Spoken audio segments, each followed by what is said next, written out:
What's going on, y'all? Welcome back to the madness. Today we're going to be talking about the Korg Nautilus and the fact that in the past 5-6 days, Korg has released a little software package for you to update all of the sounds from the original 1988 Korg M1 straight to the Nautilus, all for free. So it's basically just giving your Nautilus a little bit, more sounds to work with and some sets that they've actually put out for you. So what you're going to need is you're going to need one of these buggers, which is a flash drive, and you're also going to need your Korg and a computer so you can download this stuff. But I'll show you where to get that stuff and everything else along the way. So let's jump right into it.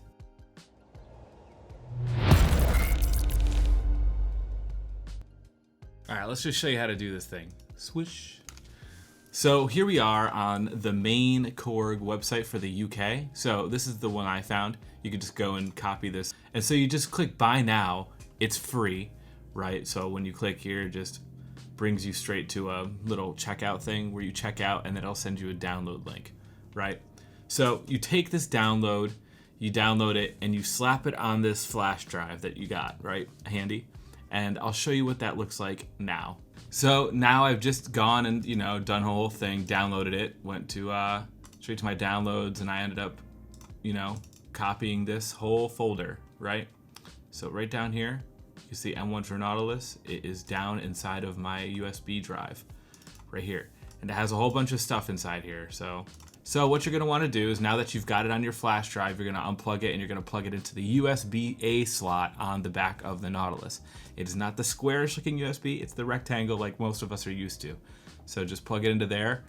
One note is obviously you can't have a MIDI controller on your Korg Nautilus when you're doing this type of stuff. So you have to unplug that, plug your USB flash drive in, and you start the process. All right, so now what you're gonna wanna do is you're gonna wanna go to media, right?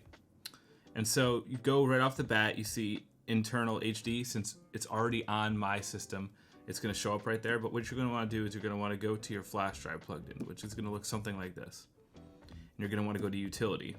You're gonna click it, and then you're going to go up here and you're gonna go to copy, right? And this is going to say something different. So if I click here, go to copy, and then now it's here, right? Now it's over in the HDD internal. Now you're just gonna click paste. But since we already have it in mine, you can't do that. So once you click paste, you can remove the USB drive safely. And you're gonna wanna go to global. And then you're gonna wanna go to KSC auto load. Touch add KSC, right? So you click that. So, and then you select the M1 for Nautilus folder, and you open and select M1 for Nautilus KSC file. So like if I do this, you do this, open, and then boom. So you found it, right? And then it comes into here. Now, in order to load the data into default banks, you don't have to do this. So once you click the load, and you've done that, all of the sounds go onto your Nautilus. You just have to find them within the menus in here. So once you're in the main program menu, right, you've got, per se, just for an example, in the keyboard area, you've got all these new stuff like M011, E piano, and then Magic Piano, or harpsichords. And all of these all came from the M1 back in the day. So you have all these sounds now available to you.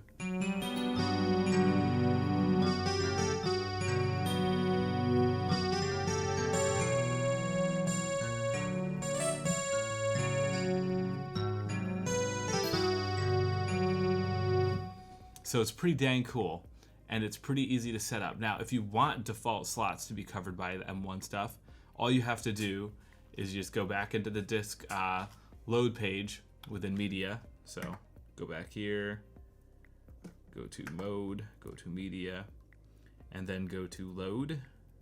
And then you click, M1 for Nautilus, click open.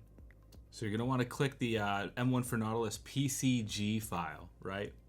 And then you're gonna wanna click load. And then inside here, you've got these options. Now, me personally, I did not, I left one of these clicked, which was the .sng. You can click that if you want the song stuff. And then if you want to do the KSC stuff, you can. I'm not entirely sure what all of this means, the KSC and the SNG file types, but I just know for me personally, I only left the SNG clicked like that, and then then I clicked load or OK, and then it does process and it loads things in, and then what that does is when you go to sets, it shows all the stuff from the M1 in your sets, just so that you can kind of get an idea and tinker around with the sets from the M1 standpoint at least. And that's about it. That is about it, guys. That's how you get the M1 sound sets inside the Nautilus for free. I hope you got something out of it. Either way, I'll catch you all on the flippy floppy. But till next time, ciao, y'all.